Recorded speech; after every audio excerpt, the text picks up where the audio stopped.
किसी भी कंपनी के शेयर होल्डर की डेथ हो जाने पर सबसे पहला सवाल उठता है, अब इन शेयरों का क्या होगा? क्या वो नॉमिनी को मिलेंगे? क्या सारे लीगल हेयर्स को जॉइंटली अप्लाई करना होगा?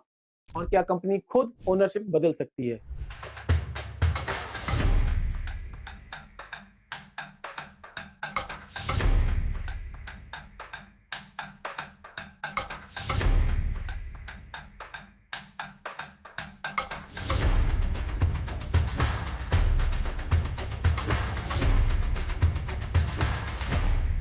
नमस्कार दोस्तों, मैं हूं एडवोकेट विकास गुप्ता और आज समझते हैं ये इंपॉर्टेंट लीगल टॉपिक विस्तार से। Share transmission in India. जब कोई शेयर होल्डर अपने शेयर्स को वॉलंटरी बेचता है, उसे कहते हैं share transfer.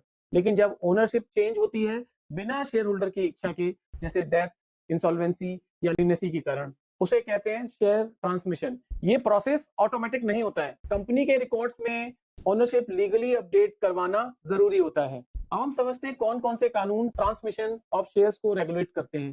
Section 56 of companies act 2013 company के आर्टिकल ऑफ एसोसिएशन और सेबी और एनएसडीएल के सर्कुलर और डिपॉजिटरी रूल के अनुसार क्या होता है। सेक्शन 56 ऑफ कंपनीज एक्ट कहता है, nothing shall prejudice the power of company to register a transmission of security by operation of law. यानी अगर किसी शेयर होल्डर की मृत्यु होती है तो लीगल हेयर या नॉमिनी सक्सेशन प्रूफ के साथ एप्लीकेशन देकर शेयर्स को अपने नाम करा सकते हैं।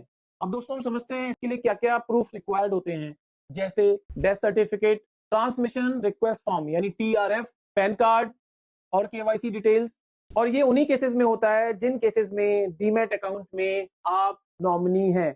और अगर आप नॉमिनी नहीं हैं तो आपको लीगल हेयर सर्टिफिकेट या सक्सेशन सर्टिफिकेट देना होगा, या आपके पास विल की कॉपी हो या आपने विल को प्रोवाइड करा रखा हो। कभी कभी इंडेमनिटी बॉन्ड और नो ऑब्जेक्शन सर्टिफिकेट भी मांगा जाता है। ये रिक्वायरमेंट्स डिपेंड करती हैं कि आप उस डीमैट अकाउंट में नॉमिनी हैं या नहीं। अब याद रखें, ट्रांसमिशन या ट्रांसफर ऑफ शेयर करवाना जरूरी क्यों है। अगर शेयर्स एक डिसीज पर्सन के नाम पे ही पड़े रहते हैं तो लीगल हेयर को ना ही डिविडेंड मिल सकता है, ना ही वोटिंग राइट्स मिल सकते हैं और ना ही वो शेयर्स को बेच सकते हैं। आप ये समझ लीजिए, अगर आपका शेयर्स पे कोई राइट नहीं होता है तो 7 साल के बाद वो शेयर आईपीएफ में भी जा सकते हैं। तो ट्रांसमिशन प्रोसेस ये सुनिश्चित करता है लीगल ओनरशिप लीगली ट्रांसफर हो जाए, कंपनी के रिकॉर्ड्स में आपका नाम अपडेट हो जाए और किसी भी तरीके के डिस्प्यूट यानी विवाद से बचा जा सके। अब सवाल उठता है किसे शेयर मिलते हैं। अगर किसी शेयर होल्डर ने नॉमिनी अपॉइंट किया है तो क्या नॉमिनी ही पूरी तरीके से शेयर्स का मालिक बन जाता है या फिर लीगल हेयर्स का भी कोई क्लेम होता है।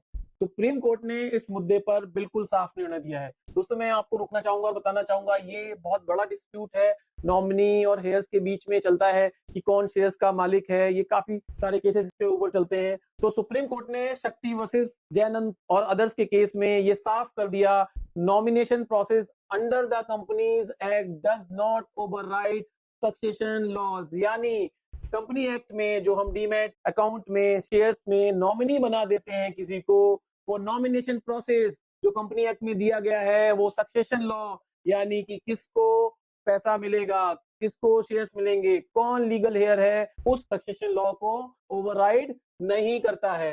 नॉमिनी को सिर्फ डिस्चार्ज देने का अधिकार है, ऑनरशिप नहीं। इसका मतलब क्या है, कोर्ट ने साफ कहा कंपनी नॉमिनी को शेयर ट्रांसमिशन कर सकती है, लेकिन ये सिर्फ प्रोसीजरल डिस्चार्ज है। नॉमिनी को ओनरशिप तभी मिलती है अगर वो विल सक्सेशन लॉ के तहत इंटाइटल हो। यानी कि अगर आप किसी डीमैट अकाउंट होल्डर में अगर आप शेयर सर्टिफिकेट में नॉमिनी हैं तो शेयर्स आपको मिल जाएंगे, लेकिन ओनरशिप आपको तभी मिलेगी जब वो विल या सक्सेशन लॉ के तहत आप इंटाइटल हो। तो legal hairs can challenge the nominees claim and reclaim ownership. तो याद रखिए, अगर कोई थर्ड पार्टी नॉमिनी है आपके किसी रिलेटिव, आपके फैमिली मेंबर के अकाउंट का, और उनको शेयर्स मिल जाते हैं तो घबराइए मत, आप कोर्ट में जाके वो शेयर्स अपने नाम करवा सकते हैं। यानी नॉमिनेशन सिर्फ एक टेम्परेरी अरेंजमेंट है, फाइनल ओनरशिप सक्सेशन लॉ से ही तय होगी। अब मैं आपको यहाँ पे एग्जांपल से समझाना चाहूंगा। अगर एक व्यक्ति ने अपने बेटे को नॉमिनी बनाया है लेकिन अपनी विल में शेयर्स अपनी बेटी को देता है, तो लीगली उन शेयर्स पर बेटी का अधिकार माना जाएगा, ना कि बेटे का जो कि नॉमिनी है। नॉमिनी होने के कारण बेटा वो शेयर्स अपने अकाउंट में ट्रांसमिट करवा सकता है, लेकिन जैसे ही बेटी क्लेम करेगी वो सारे शेयर्स बेटी को देने होंगे। इसलिए नॉमिनी सिर्फ ट्रस्टी होता है, ना कि फाइनल मालिक। नॉमिनी और लीगल हेयर के लिए अलग अलग रास्ता होता है। अब जब हमें ये समझ में आ गया है नॉमिनी ऑटोमेटिकली ऑनर नहीं होता है, अब बात करते हैं एक्चुअल प्रोसेस की। ट्रांसमिशन के लिए क्या क्या डॉक्यूमेंट्स चाहिए होते हैं, कौन अप्लाई करता है और ये किस कंडीशन में होगा। इस प्रक्रिया को सिंप्लीफाई करने के लिए सेबी ने एक इंपॉर्टेंट सर्कुलर निकाला था और ये सर्कुलर था 18 मई 2022 का। इस सर्कुलर का मकसद था प्रोसेस को सिंप्लीफाई करना, डॉक्यूमेंट्स और फॉर्मेट को स्टैंडर्डाइज करना और आरटीए यानी रजिस्ट्रार और ट्रांसफर एजेंट्स और डिपॉजिटरी को एक यूनिफॉर्म तरीका अपनाने के लिए कहना। तो पहला पॉइंट, अगर नॉमिनी एग्जिस्ट करता है, अगर शेयर होल्डर ने अपने डीमेट या फोलियो में नॉमिनी अपॉइंट किया है, तो नॉमिनी को ये डॉक्यूमेंट्स देने होते हैं। Transmission request form TRF, death certificate, nominee का सेल्फ अटेस्टेड पैन कार्ड और वैलिड केवाईसी, और हाँ, उसको क्लाइंट मास्टर रिपोर्ट भी देनी होगी। दोस्तों एक बात याद रखें, बहुत जरूरी बात है, सेबी ने हाल के सर्कुलर्स में ये मैंडेटरी कर दिया है कि हर डीमैट अकाउंट के साथ एक नॉमिनी को बनाना कंपलसरी होगा। जैसा कि दोस्तों हमने समझ लिया है नॉमिनेशन प्रोसेस के लिए क्या क्या डॉक्यूमेंट चाहिए होते हैं, नॉमिनी को क्या क्या डॉक्यूमेंट लगाने होते हैं ताकि वो उन शेयर्स को क्लेम कर सके। याद रखें, अगर आप किसी फोलियो या डीमैट अकाउंट में नॉमिनी है तो आपको सक्सेशन सर्टिफिकेट विल नहीं लगाना होता है, सिर्फ आपको उस अकाउंट में नॉमिनेशन का नाम होना चाहिए, आप नॉमिनी होना चाहिए और आपको अपनी आइडेंटिटी, अपना अकाउंट स्टेटमेंट और केवाईसी पूरा करना होता है और शेयर्स आपके अकाउंट में ट्रांसमिट हो जाते हैं। अब हम दूसरा पार्ट डिस्कस करते हैं। अगर किसी डीमैट या फोलियो में नॉमिनी नहीं है तो ये प्रोसेस थोड़ा जटिल होता है। क्या क्या डॉक्यूमेंट्स चाहिए होते हैं दोस्तों? तो सबसे पहले टीआरएफ, ट्रांसमिशन रिक्वेस्ट फॉर्म चाहिए होता है, प्लस डेथ सर्टिफिकेट चाहिए होता है, सभी क्लेमेंट्स का पैन कार्ड और केवाईसी पूरा करना होता है, नोटराइज एफिडेविट देना होता है और आपको सक्सेशन प्रूफ का भी सर्टिफिकेट देना होता है, यानी कि बिल विद प्रोवेट, जहां जहां प्रोवेट जरूरी है, रिक्वायर्ड होती है।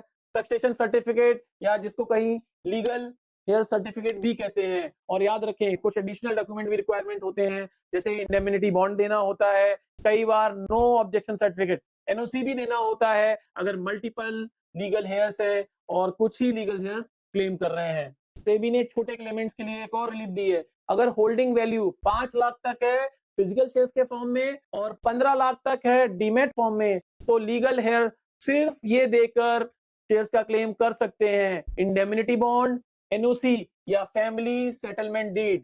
थर्ड, डेथ सर्टिफिकेट प्लस जो भी क्लेमेंट है उसका पैन और केवाईसी, यानी कोर्ट इश्यू सर्टिफिकेट के बिना भी ट्रांसमिशन हो सकता है, पर ये केवल छोटे वैल्यू के पोर्टफोलियो के लिए है दोस्तों। यानी सक्सेशन सर्टिफिकेट के बिना भी आप शेयर्स का क्लेम कर सकते हैं, पर इन केस में शेयर्स की वैल्यू एक लिमिटेड होनी चाहिए।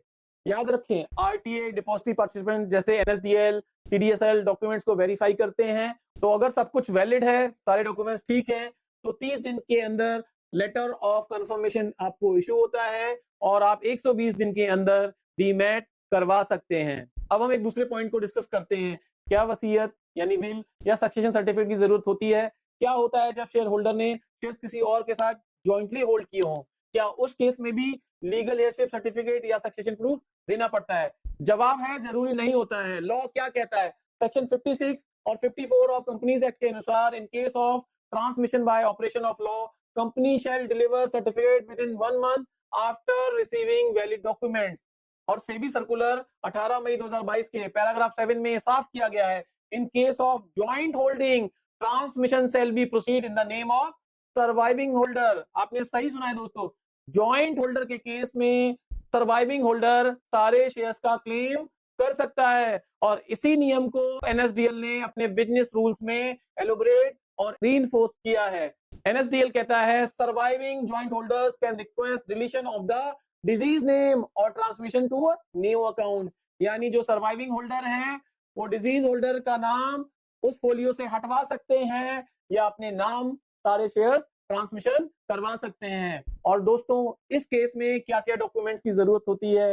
तो सबसे पहले transmission form, attested copy of death certificate if opening a new account, अगर आप अपने नए डीमेट अकाउंट में ले जा रहे हैं तो उसका केवाईसी पूरा होना चाहिए और कोई भी सक्सेशन सर्टिफिकेट, विल, लीगल हेयरशिप की जरूरत नहीं होती है और ये सबसे स्मूथ और सिंपल प्रोसेस होता है क्योंकि ज्वाइंट होल्डिंग में सर्वाइवरशिप क्लॉज अप्लाई होता है। तो अगर किसी शेयर होल्डिंग फोलियो में 3 ज्वाइंट होल्डर थे और एक की मृत्यु हो गई है तो बाकी 2 सर्वाइविंग होल्डर सिर्फ डेथ सर्टिफिकेट के साथ ट्रांसमिशन अप्लाई कर सकते हैं। कोई एनओसी, कोई सक्सेशन, किसी पेपर वर्क की जरूरत नहीं होगी। दोस्तों याद रखें, जब आपके नाम शेयर्स ट्रांसमिट हो जाते हैं तो आपके पास वही राइट हैं जो ओरिजिनल ओनर के पास होते हैं। तो याद रखें, अगर आप किसी को अपने अकाउंट में नॉमिनी बना रहे हैं तो ये मत भूल जाएं कि अब आपके बाद शेयर्स का बंटवारा सही से हो जाएगा। याद रखें, नॉमिनी सिर्फ आपके शेयर्स को क्लेम कर सकता है जब तक कोई लीगल हेयर उन शेयर्स को नहीं मांगता है। तो अगर आप किसी को अपने शेयर्स देना चाहते हैं तो आपको विल से या सक्सेशन सर्टिफिकेट के द्वारा ही उसको शेयर्स मिल सकते हैं, ना ही नॉमिनेशन प्रोसेस से। दोस्तों उम्मीद करता हूँ इस वीडियो से आपको नॉमिनेशन प्रोसेस के बारे में समझ में आया होगा कि किसी अकाउंट में अगर कोई नॉमिनी है तो उसके पास क्या क्या राइट्स हैं और उन शेयर्स का असली हकदार कौन है। जल्दी मिलता हूँ नए टॉपिक के साथ, तब तक के लिए नमस्कार।